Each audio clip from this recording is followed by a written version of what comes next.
Picking individual stocks feels like the smart move. Do your research, read the earnings reports, find the next winner, and beat the market. It feels active, informed, in control. But here's the uncomfortable truth. For almost everyone who tries it, stock picking is a losing strategy. And the data on this is not close. Study after study, going back decades, shows that the vast majority of professional fund managers fail to beat a simple index fund over meaningful time horizons. 10 years, 15 years, 20 years. And these aren't amateurs. These are people whose entire career is picking stocks. They have research teams, Bloomberg terminals, access to company management, decades of experience, and enormous financial incentive to get it right. If that group, with every advantage imaginable, still can't consistently beat a plain index fund, what does that tell you about the odds for someone trading on their phone between meetings, working off a stock tip from a podcast or a subreddit? Let's make this concrete. Imagine two investors starting in 2010, each with $10,000. Investor A does what feels smart. They research individual tech and growth stocks, rotating in and out based on news, earnings surprises, and conviction. Some picks do great, some go to zero. Investor B does something boring. They put the same $10,000 into a low-cost S&P 500 index fund and don't touch it again for 15 years. More often than not, when we look at real-world outcomes like this, Investor B ends up ahead. Not because they got lucky, but because they avoided the specific mistakes that quietly sink most stock pickers. Overpaying in fees, mistiming entries and exits, and overconfidence in picks that felt obvious in the moment but weren't. This isn't a claim about intelligence. Plenty of very smart people lose money picking stocks. This is about math, about costs compounding invisibly over decades, and about a market that prices information faster and more efficiently than most people give it credit for. By the time you've read the news and acted on it, that information is already priced in. Today we're going deep on why index funds quietly outperform most stock pickers, walking through the actual mechanics, real scenarios, and what a smarter alternative looks like for your own portfolio.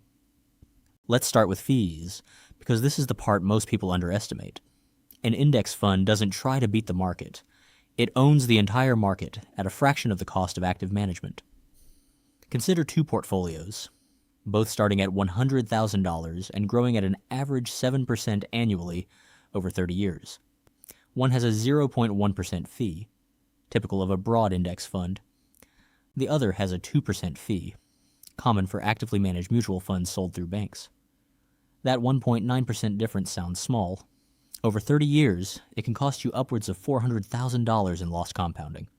That's not speculation, that's arithmetic, and it happens quietly in the background regardless of how the fund actually performs. Next, concentration risk. Picture an investor in the early 2000s who put a large chunk of their portfolio into a handful of can't-miss companies, a dominant telecom, a dot-com era darling, a household name that seemed too big to fail.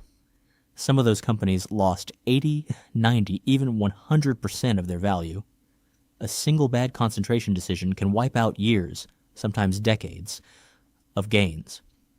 An index fund spreads that same capital across hundreds or thousands of companies automatically, so no single company's collapse can sink the whole portfolio. Then there's the behavioral cost, which is harder to measure but arguably the most damaging. Picture an investor checking their portfolio daily during a market downturn, watching it drop 15, 20, 30%, and eventually panic selling near the bottom because the stress becomes unbearable. Then months later, watching the market recover without them, because they moved to cash at exactly the wrong moment. This happens constantly, and it's not a failure of intelligence, it's a failure of design. Stock picking, and active trading generally, puts you in constant contact with information that triggers emotional decisions. Indexing removes much of that temptation, because there's no single stock, no single headline, that should change your strategy. Put these three together: lower fees, lower concentration risk, and less behavioral damage, and you get the real edge that indexing has held for decades. It's not exciting. It won't make for a great story at a dinner party, but it works consistently for ordinary investors who don't have an information or execution edge over the market. None of this means you can never touch an individual stock. Say you want to buy shares in a company you genuinely understand. maybe your own employer, or a business whose products you use and whose financials you've actually studied. If that position makes up 5% of your total portfolio, and you go in knowing you're taking on extra uncompensated risk for the chance at extra reward, that's a deliberate, informed choice. It's not a mistake. The mistake happens when that 5% quietly becomes 30% or 50%. And your retirement outcome now depends on being right about a small handful of companies.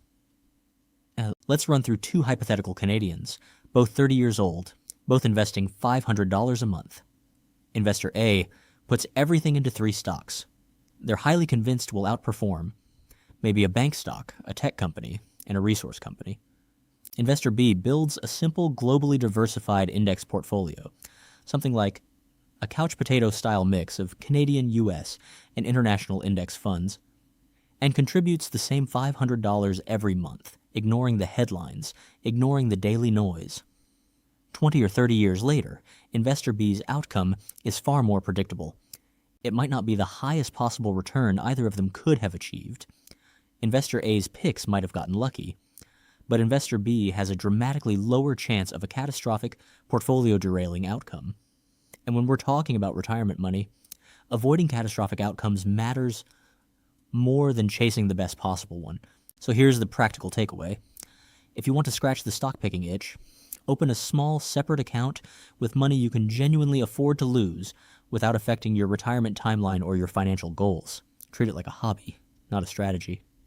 Meanwhile, keep your real wealth-building engine, your TFSA, your RRSP, your core long-term savings, in a simple, low-cost, broadly diversified index portfolio. Contribute consistently, automate it if you can, and resist the urge to tinker based on headlines or hot tips. This approach doesn't require you to predict the market. It doesn't require you to be right about which company wins next. It just requires consistency and patience. Two things that, unlike stock picking skill, are actually within your control.